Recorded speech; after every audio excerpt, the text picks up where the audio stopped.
All right. Welcome to Halitics. I'm Hal Ginsberg. So glad to be talking today. It is a Friday. It's a free-for-all. And yeah, we had some tech issues yesterday. Let me just start out real quick. So I did post the discussion I had with caller Shoshana. She took me a different tack on Israel. I think what we saw yesterday after my program with Israel is just totally evil, monstrous attack on Iran, and the response of the Trump administration. I cannot understand. I've lost really any real ability to empathize with Israel supporters. I mean, I'm not going to, cancel people. I don't do that. You can have a different view than I have, and that's the way it is. But I cannot understand it. Israel has become an outlaw nation, and we back them, and we shouldn't. We just shouldn't. It's just wrong what we do, that we support them. In fact, it's evil what we're doing. It's diabolical. It's they're Nazis. And there's no, I try to come up with the strongest language I can to describe this country, and that's about as evil a word as I can call them. I don't see any moral distinction between the government of Israel and the Nazi government in Germany. You disagree, please call me. I want to talk to you. 240-242-5646. I promise you I won't cancel you. And I'm going to do something a little different. By the way, I mentioned tech issues yesterday, so I posted the call from Shoshana. We had a lot of people viewing that video, even though the sound quality was very poor. There was a lot of static. So I actually took that video offline, the original. I'm going to talk about some of the same topics that I addressed in it, and also hopefully we'll be able to play the video clips that I missed, including a few more as well today. I'm going to go a bit off script though to start. Usually I, as you know, focus on Gaza and Israel's crimes there. We will stick in the Middle East, but I did mention to start the program my just absolute horror at what's happening with the attack on Iran. And so we'll go there first. I don't know, how do you stop this country? I mean, they and I said they could bring death and destruction down on all of us, end it all. The thing is, right now, that's what I had in the thumbnail sketch, they could destroy us all. The thing is, Israel and the United States have so much superiority militarily that I don't know. I mean, I don't know that there's a way to defeat them/us. I just don't know how. When the German army overran Europe, they weren't necessarily, Germany wasn't really the global hegemon. They were not the most populous country in the world. And even in Europe, Russia had more people. Certainly the combined weight of the French and English armies plus British Royal Army should have been sufficient to stop them. There was certainly a recognition that they had an advanced military and they had good leadership, but it wasn't necessarily superior to, or it was inferior in some respects to American military leadership, as we found out during the war. But we don't really have that situation today. Right now, the U.S. has by far the most advanced army, the most advanced military capabilities in the world, and we have pretty much given that to Israel. Now, yes, there are other countries with more people, certainly China, India, but militarily, they're not anywhere close to us. They don't spend nearly as much money. They're not as advanced technologically, not even close. So you're seeing an empire, us, lashing, thrashing around and just crushing whatever is in its path. Iran is trying to respond. Look, see, 78 killed. Israel was like, oh, well, we're going to go after their leadership. Well, we also killed 78 other people, 74 other people. 4 or 5 generals were killed, as though that's okay. Iran is not at war with Israel. Iran has not done anything to Israel. Israel was really upset, reportedly, at the fact that Trump was trying to make peace with Iran, trying to come up with a deal.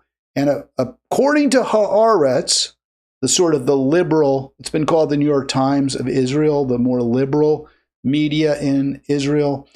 And I don't think that's fair to Haaretz to call it the New York Times of Israel. I think it's better than the New York Times. I think it's a little more honest than the New York Times.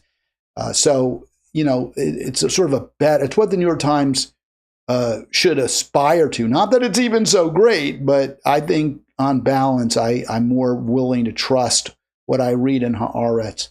But there's wishful fulfillment here. There's wishful thinking here. So they report that 78 killed, over 200 wounded in Israel by Israeli attacks on Tehran. I got to tell you, I want Israel to get hit. I want Israel to really be, what stopped the Germans. Look, the German people were all behind the war that Hitler launched. The only time they finally sort of said no was when it was brought home to them, when they were forced to confront hunger, when they were forced to confront shortages, when they were forced to confront British bombs. Then they started to not like what was going on by Germany, but not until then.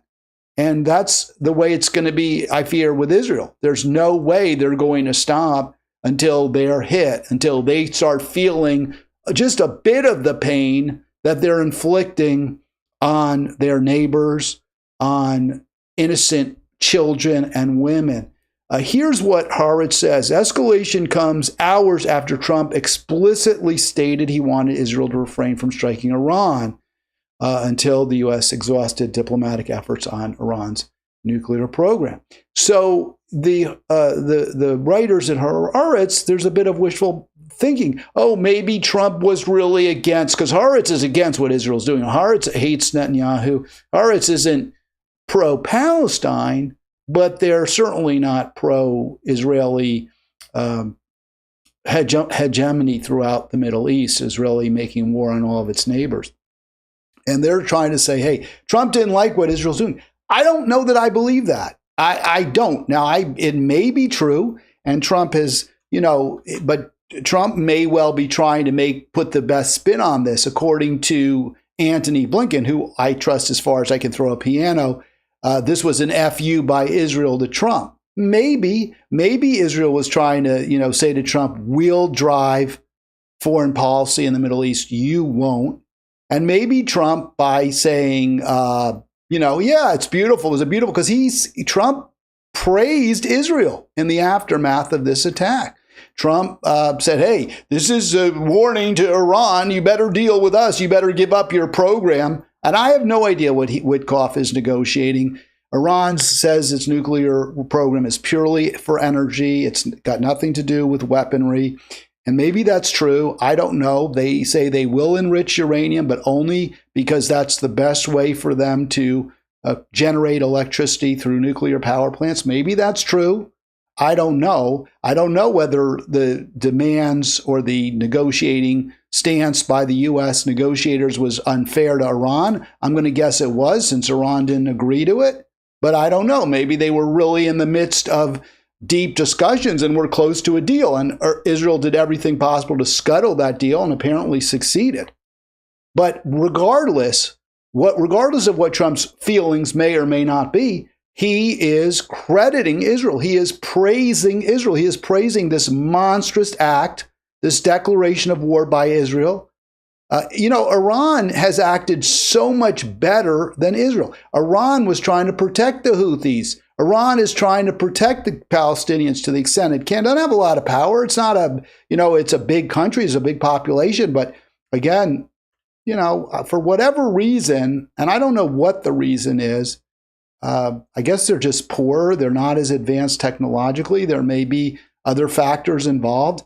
But the Arab countries, despite outnumbering Israel by some remarkable number, right? I mean, there's hundreds of millions of Arabs and there's 12 million Israelis, something like that. Yet they simply are utterly incapable. They're totally overmatched against the Israeli military. It's unfortunate. I mean, it would be so much better if Israel was really afraid of its Arab neighbors, if Israel had to be a somewhat decent neighbor. It had to be a somewhat decent global citizen, but it clearly doesn't view itself as bound by any rules of humanity. Destroyed much of southern Lebanon, totally, toppled Syria. And we're not going to defend Bashar Assad here, Bashar al-Assad, but what's happened to Syria since is even worse. The country's a vacuum. Their military, takeover by al-Qaeda. It's awful there. So what Israel's doing is bringing ruin to the Middle East. But I don't think it's going to bring ruin to us because we're kind of untouchable, right? We're kind of Muhammad Ali at the height of his powers. No one's going to knock us to the ground. Of course, pride goeth before a fall. Something could change, but I don't know who's out there. So here's Trump. Don't put any faith that Trump is going to push for peace. I had some hopes. I had some optimism after the Biden, Blinken, Harris debacle, the terrible policies that they pursued, the genocide, the pro-genocide, pro-endless war with Russia policies that they pursued. I was like, well, maybe Trump will be a little better. There was some reason for hope, but no. Look, here's Trump. I think it's been excellent. We gave them a chance meeting Iran. They didn't take it. They got hit about as hard as they can. He's just totally supportive of this monstrous, evil country, Israel. And he goes on to say 2 months we gave Iran an ultimatum, and they should have taken the deal. What? Just because you say it, they're supposed to take it? Yeah, I mean that's how you make deals with countries, is you blow them up. What you want. All right, we do have a call. I think Shoshana is returning to the fray, and I will get to you in just a moment, Shoshana. I just want to go through just a little bit more about this, and we'll talk. And I don't want to give you too much time, Shoshana. I'll give you a few minutes, but I have a lot to get to, and we talked quite a bit yesterday, but I'll certainly get your take. All right, let's get to, this was a very interesting, I was very pleased to see this from my Code Pink leader, our fearless 5'2" leader. She's, I guess she's a senior now. I hate to say, I don't want to give anyone's ages out, but our incredibly intrepid and powerful leader, Medea, here responding to AIPAC. I stand with Israel, and she just responds pithily, you are genocidal maniacs. I don't think there's really any argument with that. I don't know how anyone can. Israel has responded. Iran has responded, sending over 100 drones at Israel. Most have been shot down, many over Jordanian airspace.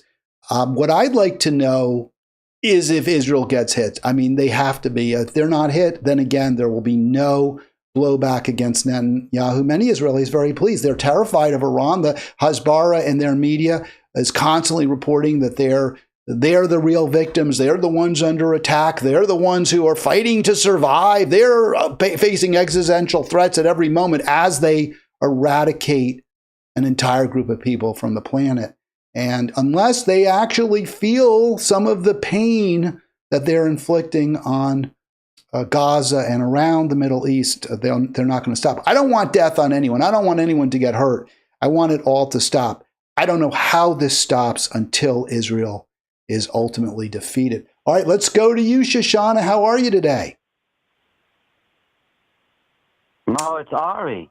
Oh, hey, Ari. You know what? I have two callers from the 301, and I thought you were my pro-Israel caller, but you're obviously not. How are you today? Yeah, I'm doing well, thank you. I did hear the call yesterday from Shoshana, was it? Shoshana? Yeah, that's her name. Mm-hmm. Yeah, I think she represents, it's a good thing that she called, in my opinion, because she represents a very wide view of people that think along those lines, that, with Israel, no matter what Israel does is great, and they have a right to self-defense. And the same old, same old, which I'm sure I don't have to preach to the choir. Yeah, no, I just want to step in for just a sec, Ari. I want to be very fair to Shoshana. She and I have talked before, and she is upset by what Israel's doing. She does have real sympathy for the Palestinians. She hasn't taken the position, at least with me, that she doesn't care about Palestinian life. But she ultimately buys the line that we need a Jewish state, and that while it's very unfortunate what Israel's doing, and Netanyahu stepped over the line, nevertheless, it's more important to back Israel even when it's doing bad things. And again, I'm putting words in her mouth, so I may be getting it wrong, but in the end, she's willing to accept the loss of some 50,000+ Palestinian lives rather than call for the end of Israel. Exactly. That's a good point. Yeah, and she mentioned the about Ethiopian Jews. So she does have some somewhat balanced view, I guess, somewhat. And she does try to look at both sides. I was going to make a comment about what Trump said, and this is also, I think, very representative. I don't know what you think, how the way he refers to we gave him an ultimatum, and this is day 61, and this is what you're going to get. And it's a very typical racist, talking to Iranians as if they're children and they're not behaving. That's the way I see it. I see some kind of flair there, a racist sort of thing from Trump. I'm sorry to say it, but that's what it looks like. And that's pretty much really all. And I did listen to most of your program yesterday. It was very good. And that's really all. I mean, when it comes to Iranians or Arab states, this president and the neocons, they really look at them as their, an underclass of nations. They're not legitimate white European nations to deal with. There is that element of racism, I think, not just colonialism, imperialism, and the Zionism and all the rest of it. Thank you, Hal, for what you're doing. All right. Thanks so much. That's Ari. And I just let Ari go. If you want to check in, 240-242-5646. Let me just respond to what Ari said about the racism. And, I think that's a legit point. I mean, I really do. I push back a little bit. I don't usually, that's not usually my go-to, right? I don't usually think that people act in a way that we don't like towards people of a certain group or certain ethnicity. I tend not to view it or tend not to use that lens. But I do think, obviously, with Israel, there's certainly ethnocentrism, right? There's certainly ethnic cleansing going on. And it's, a view that the Israeli Jews, and especially I think the European Jews, are superior. They're superior beings, and they get to do what they want to other people. And obviously that's terribly racist. I try usually I look for other explanations. I think the explanation that Trump views the Iranians, who are, they're light skinned, they're not, I don't know what race you'd call them exactly. They're Asian, Eurasian, I guess, whatever. I think it's fair to say, yes, he looks down on them. They are not white Europeans. And I think that's fair. And I say that because Trump has been pretty deferential, and I think rightly so, pretty concerned. He has shown real concern for the lives of the Russians. He doesn't want, and he said it, I don't want people to die in Ukraine, either Russian or Ukrainians. I think that is true. I accept that. He doesn't seem to care about Muslim lives. He really doesn't. I mean, I think he was pushing Israel for a ceasefire. I think that's true. I think all things equal, he'd rather have peace. But he's not going to lose any sleep over this attack by Israel. And he's even going to try to take a little credit for, well, it was excellent, and we told them to stop, to sign the deal. I think you could certainly use that lens, that Eurocentric, North-centric, developed country-centric lens, and I think it would be appropriate. It would be accurate in this case. I would say one other point, and this is not to give Trump any credit or benefit, but I think Trump, he's a bully. He wants things his way. He wants people to do what he wants them to do. He expects them to follow his orders. He doesn't like being told no, regardless of who is doing the telling. for whatever reason, he's letting Netanyahu boss him around. He's letting Netanyahu push him around. And I don't know that he likes it, but maybe he's just said, okay, well, this is the price I paid for the White House. I gave Adelson the keys to the White House in return for, $500 million in her support. I don't know if that's it. I don't know whether he just doesn't care. But the idea, the thought that those lives in Iran, the lives in Gaza, the lives in the West Bank are less valuable than Israeli lives, I'm sure is true. I mean, that's racism. No, pure and simple.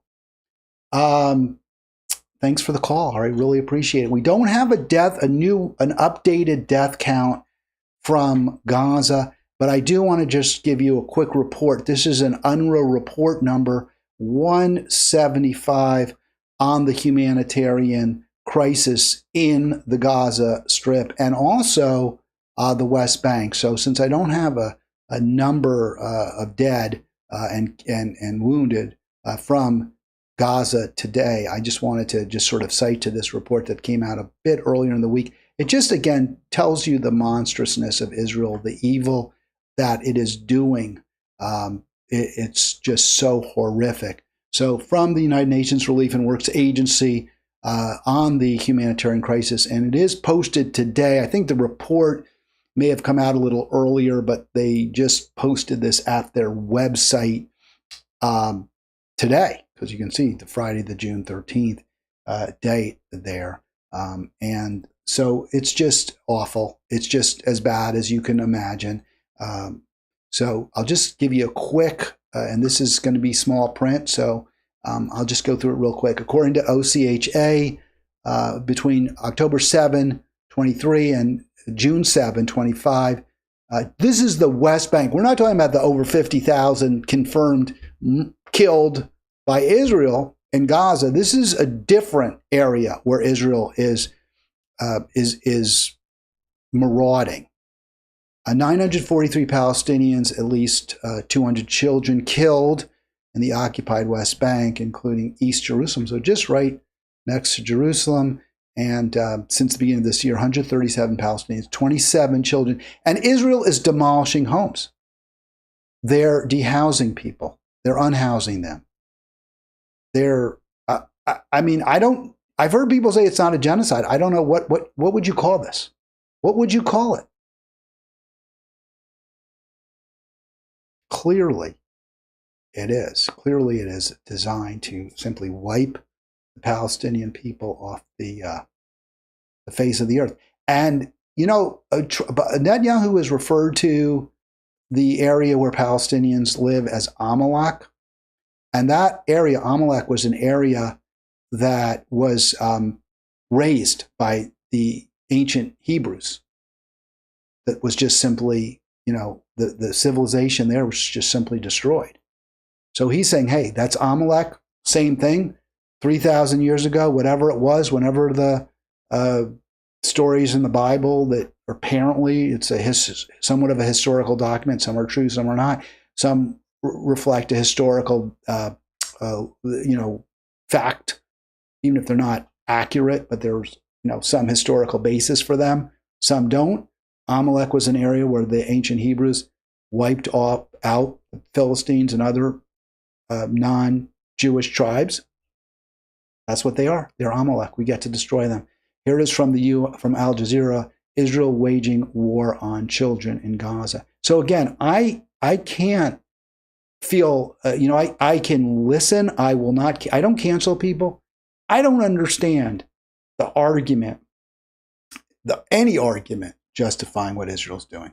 I don't think it doesn't pass the smell test. It doesn't pass the smell test. There's so many stories out there on this Friday. I want to just briefly touch on this. This is getting a lot of media attention. And again, look, we could spend every day, all day talking about Israel and the Middle East and our support for this genocidal, for this monstrously evil country. We could. We could do it. I could do it. I'm not going to. There's a lot of other topics. Some people think I talk way too much about Israel. They don't want to hear about it anymore. And, I'll stop talking about them when they stop killing people, when they stop attacking illegally other countries. Then I'll stop talking about them. But I'll talk about other things too. So this is a video. When I first saw this, I was pretty upset. It was pretty it's disturbing. This is a video of U.S. Senator Alex Padilla from California. He is interrupting, or he's attending a briefing by Kristi Noem on, she's the immigration secretary or Homeland Security, on what's happening in the L.A. Immigration, standoff between the federal government, the California law enforcement, and the immigrants who are rallying and protesting against their being rounded up and shipped, herded into vans and flown who knows where. So here's the video. So you see the FBI just shoving him. I have questions for. He's saying, I have a question for her. She's at a press conference. Why can't I ask a question? I'm a U.S. Senator. And they're shoving him around. It's really it's very reminiscent of a fascist state. They don't need to be doing this. They don't need to be doing this. On the ground. On the ground. And then look at how it's rough treatment. And he's not even getting treated as badly as so many others. Now they're going to social media is really going to town on this and saying how it's evidence of fascism. It's bad. I did not know. It's bad. I don't know what else to say. I don't think it's the most awful thing I've ever seen. I don't look at this and say we've lost our freedoms. I do think a U.S. Senator should be allowed to talk to an executive in his state who's talking about an expansive, Secretary of Homeland Security. I don't know is that what I called her? I don't know.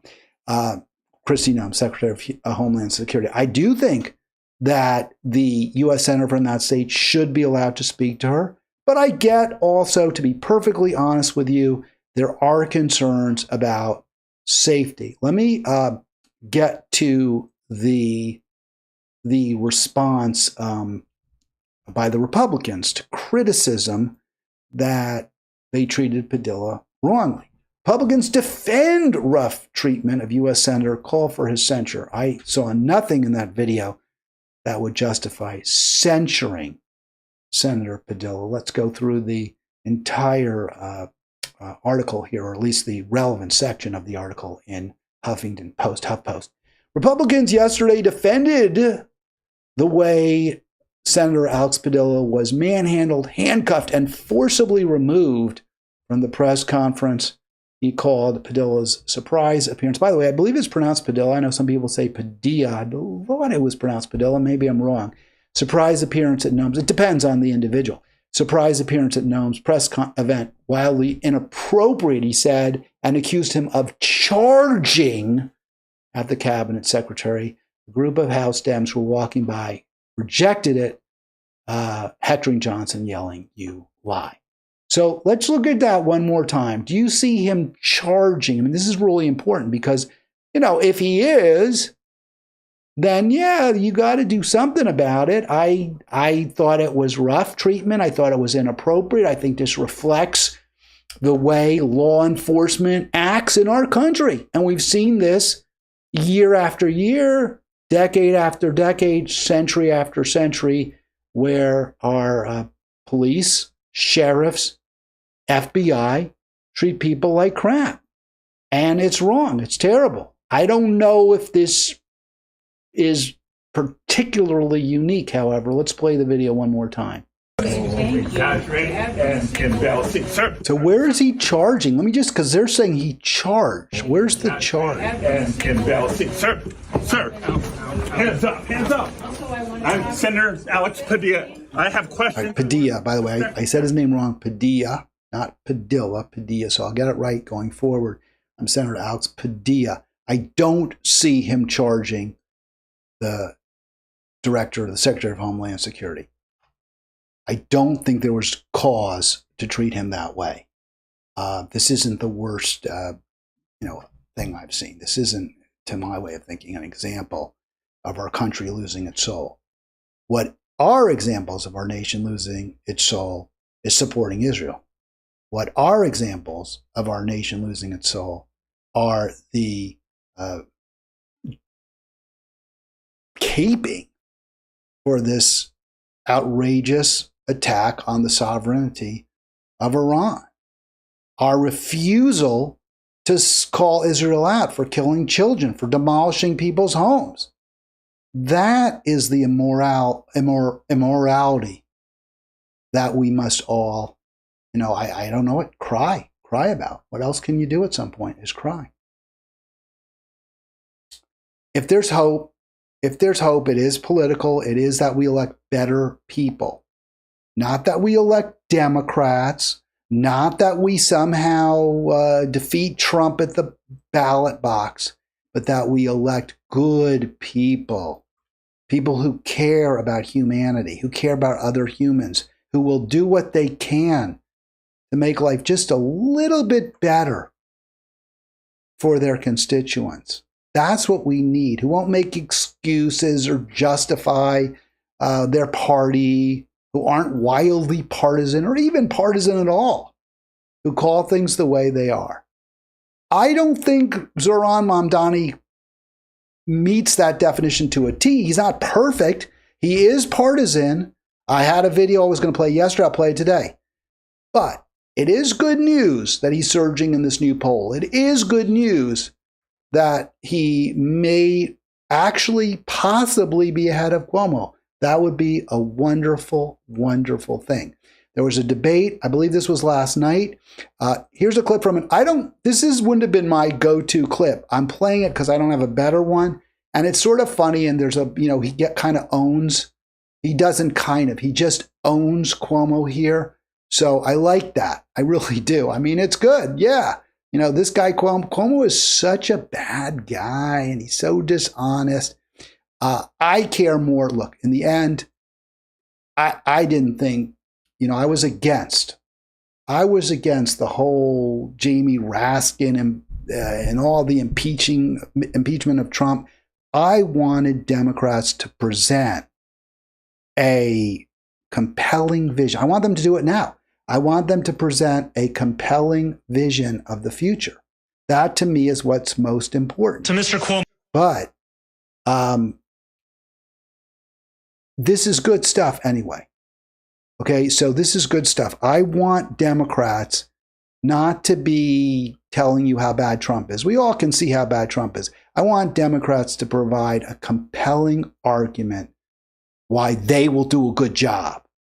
And that's not what you see in this video. But we've told you about Mamdani's platform. We've told you what he says he wants to do. Freezing rents on rent-stabilized apartments. Putting out there, I don't know if I've talked about this, city-owned grocery stores to compete with the oligarchic stores in the city. There aren't a whole lot of supermarkets. There's a few that kind of control the market, Gristedes, Fairway. And he's saying, no, we need to have the city actually distribute, sell staples. I think it's a great idea. So there's some really good stuff in Mamdani's platform. You don't hear about in this clip, but I'm going to play it because it's pretty good. And he does own Cuomo. And although he doesn't make a good case in this clip, in my opinion, for Mamdani, he makes a great clip, a great case against Cuomo. To Mr. Cuomo, I have never had to resign in disgrace. I have never cut Medicaid. I have never stolen hundreds of millions of dollars from the MTA. I have never hounded the 13 women who credibly accused me of sexual harassment. I have never sued for their gynecological records. And I have never done those things because I am not you, Mr. Cuomo. And furthermore, the name is Mamdani. M-A-M-D-A-N-I. You should learn how to say it because we got to get it right. All right, so Mamdani really rips him a new one there. I love it. I really do. You know, the one silver lining for me, and some people say, oh, there is something wrong with you, health. That's a silver. The one silver lining for me in the Trump elections in 2016 and 2024, the one silver lining is that the Democratic elites who were so all in for Harris, who fought back tooth and nail every time you pointed out in 2024 how Harris was a bad candidate, how her policies were harmful. Same in 2016 with Clinton. Every time you said, you know, any time a Rachel Maddow was confronted with the selfishness, the cruelty, the corruption of her chosen candidate, she would attack you. Oh, you want Trump, right? I mean, that was the go-to every single, total denial. Insistence by Robert Reich in 2016 and 2024 that Clinton and then Harris would make great presidents against all the evidence. And they were completely unreconstructed. You couldn't persuade them. They weren't going to listen. They weren't going to talk to you. Some of the Democratic, progressives that I would confront would be very angry with me for daring to suggest that whoever was running against Trump wasn't all that in a bag of chips. Oh no, you're helping Trump. You're helping Trump. So there was a certain schadenfreude, of course, that I felt in seeing their candidate lose. That was like the only silver lining, because obviously Trump is terrible. Also, he's an awful person, an awful president as well, as they would have been, and I'm quite confident. But in this case, Cuomo is that candidate. Cuomo is the Hillary, even worse, as bad as Hillary was, and she was bad, very bad. I don't know. I mean, how do you compare, right? I mean, Hillary was all in for the war on the people of Iraq. Hillary was for the Mountain Valley. She wasn't for fighting against just to stop the climate catastrophe. She's always defended Israel, called for reprisals against. It's always against Hamas. That kind of thing. So I don't know. Maybe he's not objectively for the people worse, but Hillary, as far as I know, didn't sexually harass 13 people. Hillary didn't cover up deaths. She might have, I don't know, but I'm not aware of that. Cuomo's really bad. So I would definitely get joy from his defeat, beyond the fact that I want Mamdani to win. I like Mamdani. That would be good if Mamdani wins. It would be actually good if he wins. It was bad when Trump won, but there was that silver lining. Well, at least when Trump won, at least the good news was Harris and previously Clinton lost.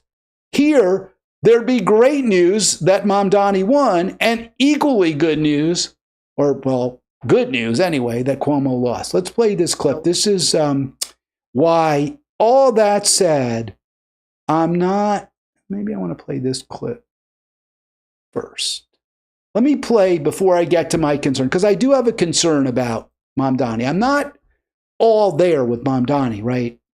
I mean, no politician is ever going to be perfect, at least from where I sit. I'm always going to have problems with them. But I have a problem with Mamdani in one respect. But let me play this clip first. I think this is going to be where he tells us why we should vote for him. So listen up. Visit by a mayor of New York is always considered significant. Where would you go first, Mr. Cuomo? Given the hostility and the anti-Semitism that has been shown in New York, I would go to Israel.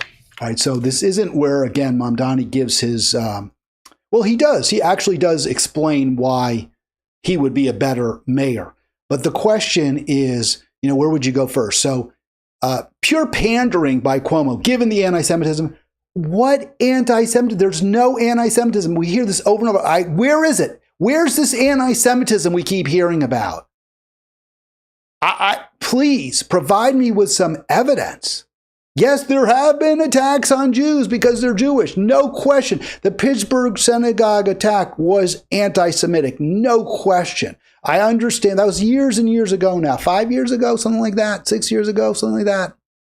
I understand there was an attack on a synagogue in San Diego. I don't know all the deets there. So yes, there are some examples of anti-Semitism. Where is it in New York? You're going to be the mayor of New York.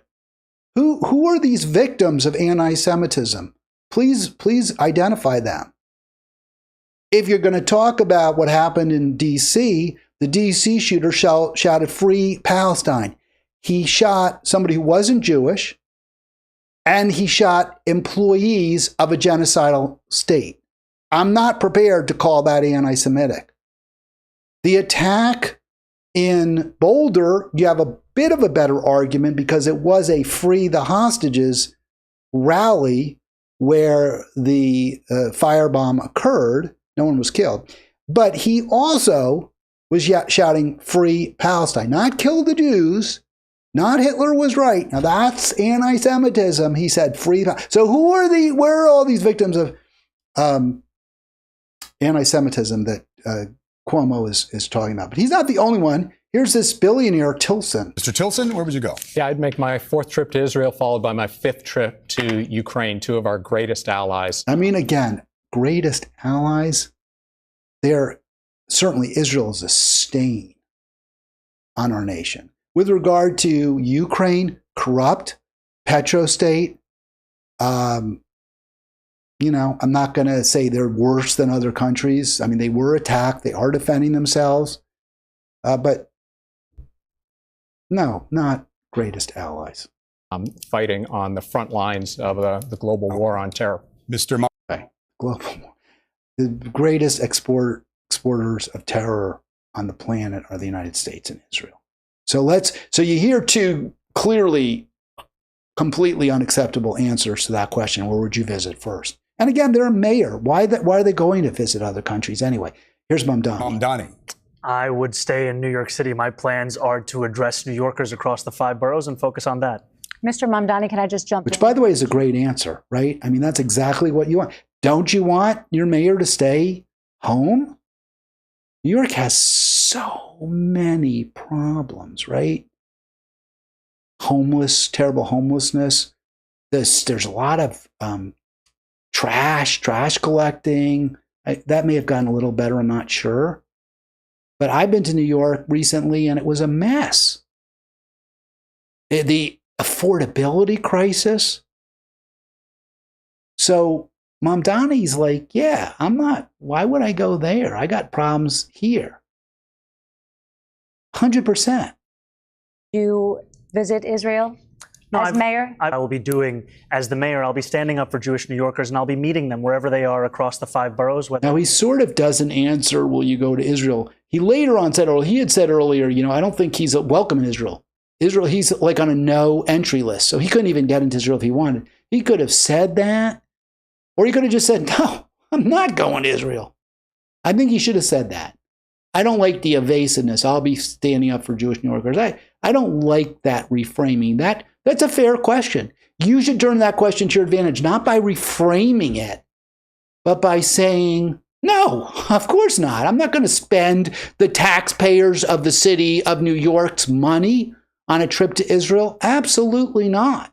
And that's it. You don't have to say anything else. That's in their synagogues and temples, or at their homes, or at the subway platform, because ultimately we need to focus on delivering on their concerns. And just yes or no, do you believe in a Jewish state of Israel? I believe Israel has the right to exist. Not as a Jewish state? As a state with equal rights. He won't say it has a right to exist as a Jewish state. Be very clear. And his answer was, well, he doesn't believe that, right? He will not say it has a right to exist as a Jewish state. Again, those are sort of no-win questions. I think the one, are you going to visit Israel? That's a win for you if you just say no. I really do. I think most people would be like, yeah, that's a good answer. I think, do you believe Israel has a right to exist? That's a tougher question to answer. It's kind of putting you in a box. And he did about the best he could with it, I suppose. Maybe you say something like, look, it does exist. South Africa was an apartheid state. It still exists, but Israel needs to exist as a fair and just state with equal rights. And he kind of says that. I'm not going to bash him for that answer. It's a tough one. It really is. Do you believe Israel has a right to exist? How do you answer that? I mean, one answer has been it exists. You could attack the question. You could say, well, that's not a fair question. But I think people know where she was going with that. And maybe you say, I don't believe there should be a Jewish state. I think there should be a state where everyone in that region has equal rights. Everyone in that region has guaranteed economic security. Maybe that's the way you answer it. I'm not really sure. No, he won't visit Israel. I said that. That's what he was trying to say. No. Unlike you, I answered. Unlike you, I answered. All right. So, and then he gets into it with Cuomo. But, those are tough little details. That was the previous debate. The debate where he embarrassed Cuomo and said, yeah, I don't, I haven't sexually harassed 13 women. I haven't this. That was last night. And good on you. Good on you, Mamdani. Well done. All right. Here's why. And I want to be clear. To the extent my endorsement means anything, to the extent anyone on this who's in my audience is in New York City, and you might listen to what I have to say, I support Mamdani. I would vote for Mamdani. I have problems with Democrats. I don't like, most Democrats. I don't think much of most Democrats. But I believe that Zohran Mamdani, if he's elected, will make life better for New Yorkers. And that's my test. That's my ultimate test. If I'm going to vote for someone, I have to believe that they're going to pursue policies that will improve the quality of life for the poor, struggling, and working people who are their constituents. And Mamdani passes that test. That's why I would vote for him. Here's a reason I have concerns about Mamdani. This is from our friends over at Do Dissidents, and I do sometimes center their work because I think they do a good job. A lot of the times I don't always agree with them. I'll point out where I think they're misguided. I think they don't fully grapple, as I would like, with, say, the climate catastrophe. And I also think they're a little too anti-Green Party. So those are two areas where I disagree with them. I was surprised. They are very much anti-Democratic Party, which I like. But so I was a little surprised that they did endorse Mamdani here. By the way, before we play that clip, real quick, do click subscribe, bottom right. And I keep seeing the numbers just go up a little, tick up every day a little bit. Recently, I love that. That feels great. Click like if you haven't done so for this video. Go back to the old videos and click like. Every little interaction, comments. I love the comments, positive or negative. Any interaction like that helps get the word out, helps get this video in front of other folks. And maybe some people who haven't seen it but would really enjoy it might get something out of it. So yeah, any way you can interact with us in any fashion, whether it's on Facebook, whether you're watching on YouTube, doesn't matter. And finally, if you want to have the dialogue continue, which is what this program is about more than anything else, I'm trying to create a space where we can talk about progressive issues and try to come up with solutions. Well, just issues, period, not necessarily progressive. Try to come up with solutions that lead to fairer, more just, more equal solutions for everyone. That's what we're trying to do here. Sometimes you're going to disagree with me. Some progressives have had real issues with certain of my positions on some topics, and that's fine.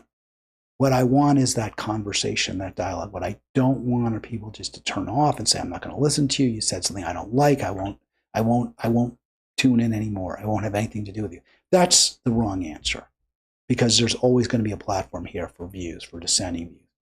And that's what we need to do is discuss and recognize that most of us really do want what's best for each other. What I said earlier, hey, I don't really get the pro-Israel position right now. I don't really get the issue of those who try to justify Israel. I think the facts are so overwhelming that Israel is, is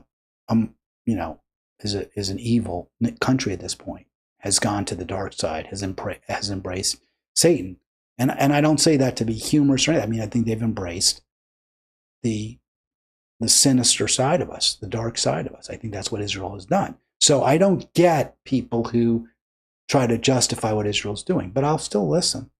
But I expect you to listen to me as well. All right, here is the due dissidents, Russ, talking to Mamdani. And a lot of people who came out of the Bernie movement, which a lot of our audience did, do not want anything to do with the Democratic Party. If you look at the polling, even with everything you just said about Cuomo, he's leading. You're behind Adams, I believe, in second. Right, so this was a while ago. This video was over a month ago. And Mamdani just says, yeah, I'm in second now. I'm ahead of Adams. I'm not, who knows what but the question I think is a really good one, which is a lot of progressives, people like myself, have huge problems with the Democratic Party. We don't believe a Democrat. We've been betrayed by Democrats. We've seen Democrats or people like Bernie who have run in Democratic primaries ultimately embrace corporate elite Democrats like a Hillary Clinton, like a Kamala Harris. So why, like a Joe Biden. So why are you different? How can we feel confident if we support you, if we vote for you, if we canvass for you, if we give you money? How can we feel confident that you're not in the end going to betray us to the billionaire Democrats? I think that's a great question. I love that question. And we'll listen to his answer.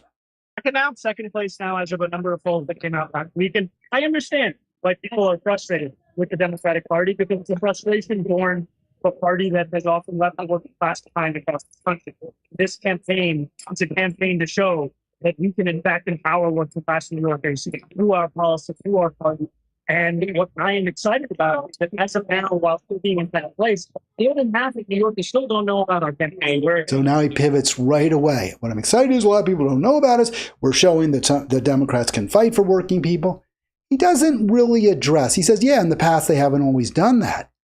He doesn't address the corruption that's endemic in that party, in his party. He doesn't address the co-option of the Democratic Party in New York and across the country by AIPAC, by the military-industrial complex as represented by the Antony Blinkens of this world. He doesn't acknowledge that there needs to be a fundamental sea change in that party. That doesn't mean he can't fight for it. He can't fight for working people. As a Democrat, I believe he can. But he doesn't seem to understand or acknowledge the severity of the problem in the party. And I think that's very, very concerning. Honestly, I think that's very troubling. That says to me that what Mamdani's argument is that we are the party of working people, or I'm going to prove that we're the party of working people. Not, it's true, we haven't been a party of working people. We've been a party of corporate lawyers. We've been a party of media elites. We've been a party of investment bankers. I want to change it. I want to go back to a better time when this party was more responsive to working people. He doesn't acknowledge that. He doesn't say it. Now, I don't think the answer was the worst. He didn't, say, oh, I think that's not really fair. Democrats are doing the best they can. They're under a lot of pressure and this. He doesn't do that. But his answer was still, it was weak sauce. It really was. And this is such a serious issue.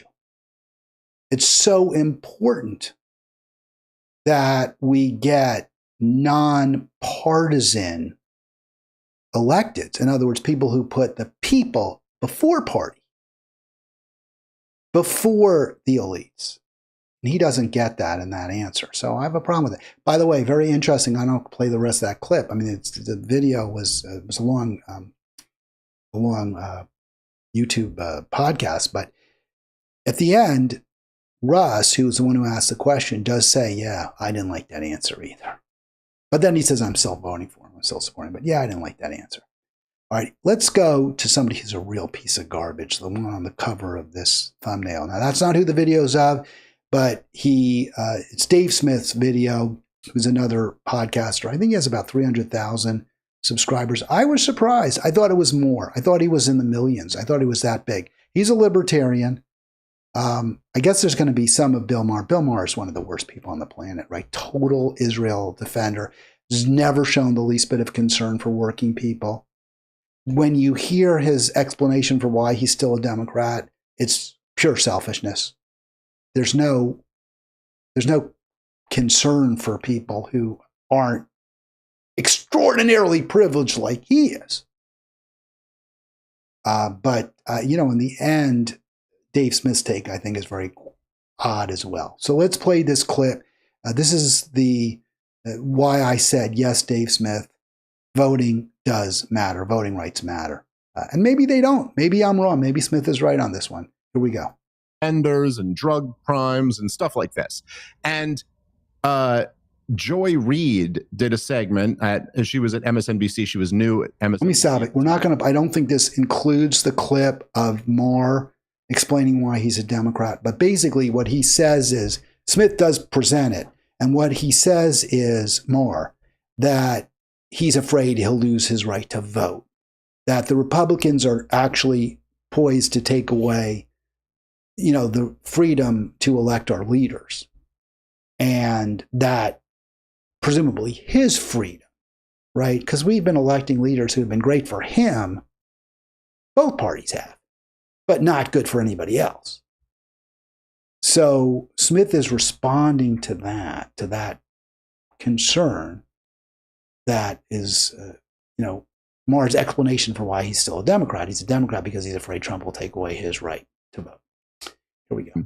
And she did a segment where she was talking about how Rand Paul had voted for, or he had voiced support for voter ID laws. And Joy Reid goes, well, you could talk about all this stuff about how you care about the rights of black people, but if you don't care about our most central fundamental right, which is the right to vote, then you're never going to win black people.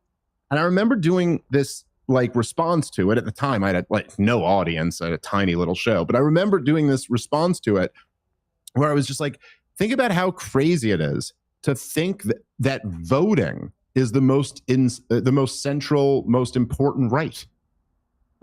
Don't get me wrong, voting is okay. First off, it's not. So he says, it's quite astonishing. He's saying, hey, how could anyone think voting is our most central right?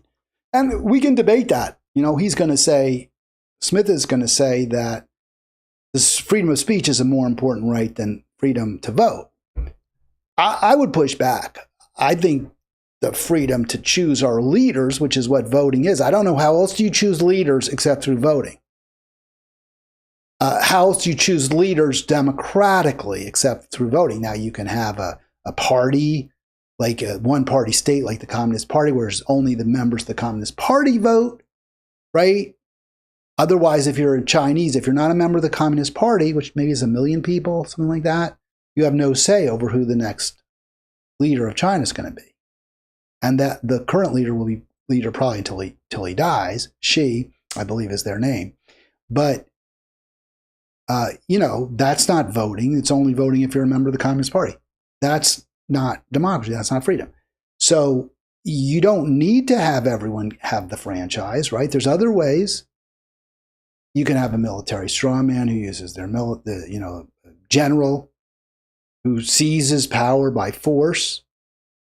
An emperor like Augustus who ends the reign of the Roman Senate, which was somewhat democratic, or at least there was some voting going on. If you were property owning Roman, could vote. So, you don't have to have voting by the people to choose leaders. But he seems to think that's not an important thing to have. He said, and he'll say freedom of speech is more important. If you don't have the right to vote, then the leaders can always take away your right to speak. If you have the right to vote, You can vote for leaders who say, no, we will have a freedom of speech. So I think the right to vote may be the most central right of all, more important than any other. The right to choose leaders, the right to choose representatives. Smith doesn't get that. He's a libertarian. He doesn't like government at all. He says, oh, I suppose it's important. Right. It's a constructed right of some sort. All right, so he says it's a constructed, it's not natural. I'll play that again because I kind of was going through, but again, I really have huge problems with this. Huge. It's just wrong. This guy's very popular. He's a big audience. No, democracy is central to a decent life. It's central. It's not sufficient. We don't, as people often say, we don't have a democracy anymore. We still can choose our leaders, but in so many ways, the leadership in our country doesn't reflect our wishes. So that's not democracy. But we could conceivably get it back if we vote for people like Mamdani, if we vote for the Green Party candidate, if we had voted for Bernie. You don't care about our most central fundamental right, which is the right to vote, then you're never going to win black people. And I remember doing this response to it at the time. I had no audience at a tiny little show, but I remember doing this response to it where I was just like, think about how crazy it is to think that voting is the most central, most important right. Don't get me wrong, voting is okay. First off, it's not like a natural right. It's a constructed. I'm going to stop that. He says it's not a natural right. It's constructed.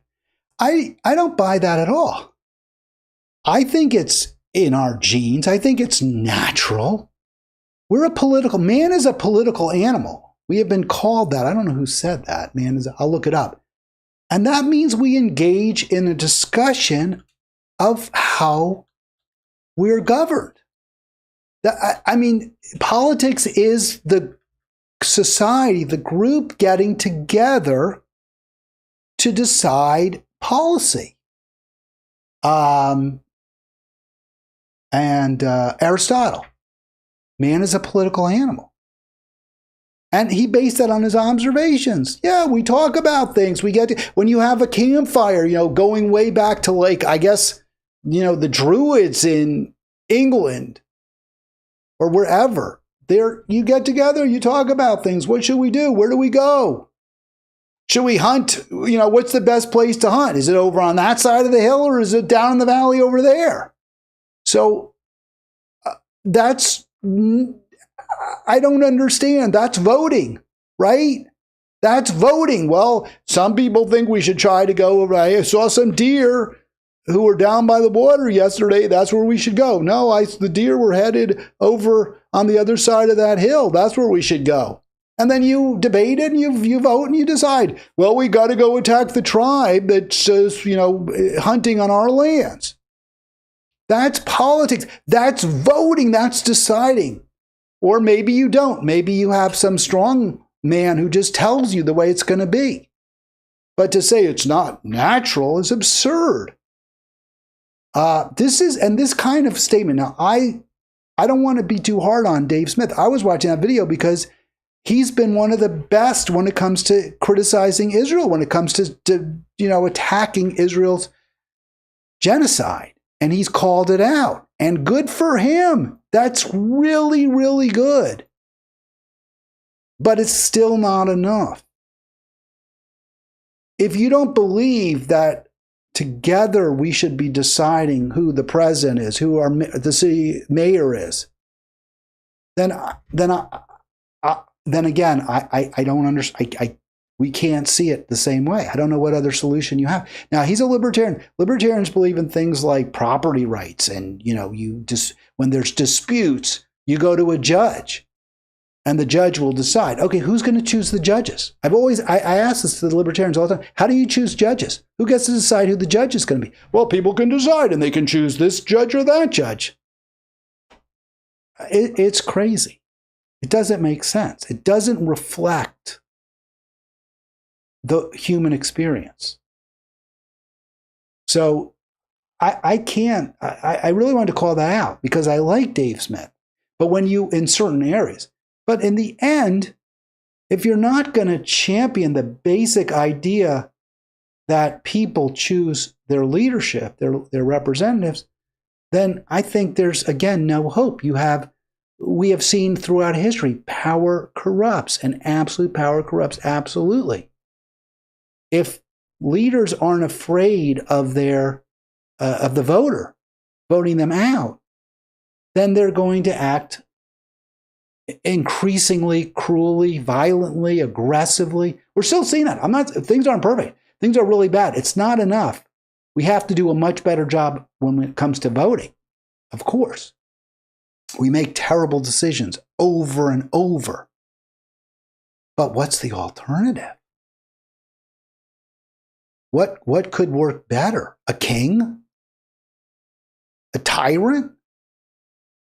I don't think history shows those governments are better for their people. And there are examples where democracies work pretty well. Democracy did work pretty well in this country from the 30s to the 60s, far from perfect. But we elected pretty decent people to be our president. And the country went in a good direction, by and large. We've seen in Western Europe, there have been governments there that, far from perfect, done a lot of bad things. They're not addressing the climate catastrophe, not nearly as well as they should, in my opinion. But they have, to a significant degree, recognized the working people's needs for decent life. They've been paring them back. We're losing some of that. But what would be a better answer? When we've seen advances in societies, we've seen them through the democratic process. All right, I wanted to talk a little bit about what I think the Green Party's major challenges are attracting more voters, attracting people, because I think, I say we have to vote. That's right that we must have. If we don't have that right to vote, everything else that Dave Smith views as important can be taken away from us like that. He's a libertarian. Libertarians believe in property rights. Well, when we've seen over and over, when they're tyrants, they take away people's property. What Putin does, he threatened the oligarchs. He said, if you do what I want, you can keep your wealth. You can keep your billions.